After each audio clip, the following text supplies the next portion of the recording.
Like what I do and want to help me improve? Give the video a like and talk about what you think about it in the comments. Don't appreciate what I have to say? Let me know with a dislike. But if you want to see more, stick around by subscribing. I love you all. Now let's get on with the video. Swiggity's the name, it's Swarkin's my game, and I've got an issue I've been thinking about a lot recently when it comes to Resident Evil 4. The Magnum class of weapons in Resident Evil 4 is stellar, boasting the highest damage per shot out of all the weapon classes, while still remaining compact, making them one of the best burst damage or cleanup options the game has to offer. But out of all three, which is truly the best? There's a lot of options to choose from, and they all run a premium, so which should you be committing your time and money into in your Resident Evil runs? Starting with the icon, the classic, the Broken Butterfly.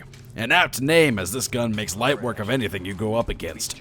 In the Resident Evil 4 remake, the Butterfly is modeled after the Model 3 Schofield. Being the earliest to obtain, it becomes available from the merchant the second you step into the castle in Chapter 7.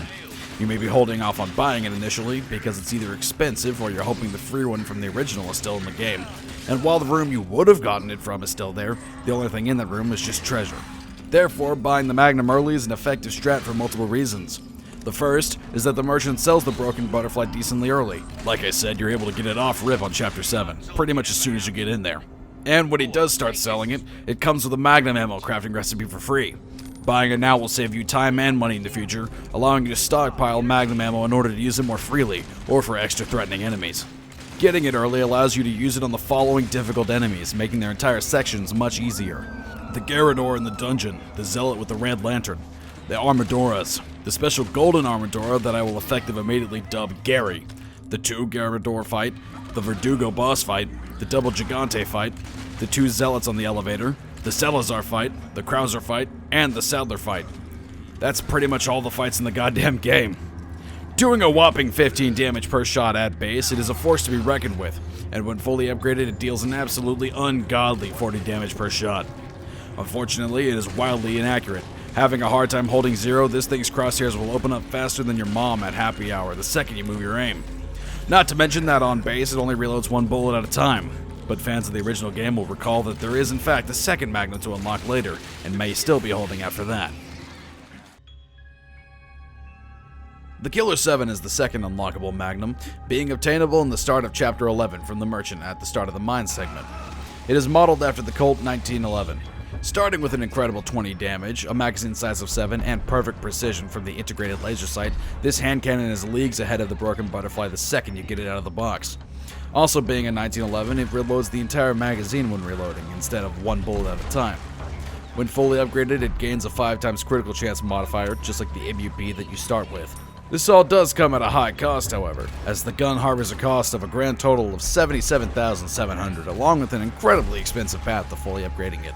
It can be effectively used against the 2 Chainsaw Ganados in the mine, the Double Gigante fight, the 2 Ganado Priests in the elevator, the Salazar fight, the Krauser fight, and the Sadler fight. As the second unlockable Magnum, it does a lot of things that the first doesn't, but there's still one final Magnum to talk about. The final Magnum, and certainly one of the most notable guns in the entire game, is the Handcannon. It is unlocked after beating a new game on professional difficulty, not New Game Plus, with an A rank or higher without using bonus weapons. Nope, you can't cheat that unlock. It can then be purchased in the extra shop and unlocked in any save by grabbing it from the typewriter storage, meaning you can technically use this from the very start of the game. It starts with a low 12 damage, but fully upgraded it does 36 damage and has infinite ammo in the cylinder. This thing is truly the king of fire and forget. You can take it from the very beginning of the game and start eviscerating anything that comes in your way. You can effectively use it at any and all fights throughout the game, be it major or minor, making it the perfect tool to make Swiss cheese out of anything. It does fall under the same aim issues as the Broken Butterfly, but with infinite ammo like that, who really gives a shit? With 3 whole Magnums in the game, what could possibly be the best? After all this time explaining what the Magnums are and what they do, tell us, Swark, what the fuck is it? Well, calm down, nerds, because the answer is clear. There isn't one. At least, not one for all cases. For your first playthrough, I'd argue the Killer 7 is the best. High base damage, high upgraded damage, and incredible precision. You get it a bit later, but you still have it for the 4 fights I think you actually need it for. Maybe uses the Butterfly during Verdugo, but I myself honestly wouldn't be too worried about that fight. He's kind of a pushover. For subsequent playthroughs, I'd use the Handcannon once you fully leveled it. Unless, of course, you have unlocked the Cat Ears, in which case the actual best Magnum is the Butterfly for its high damage.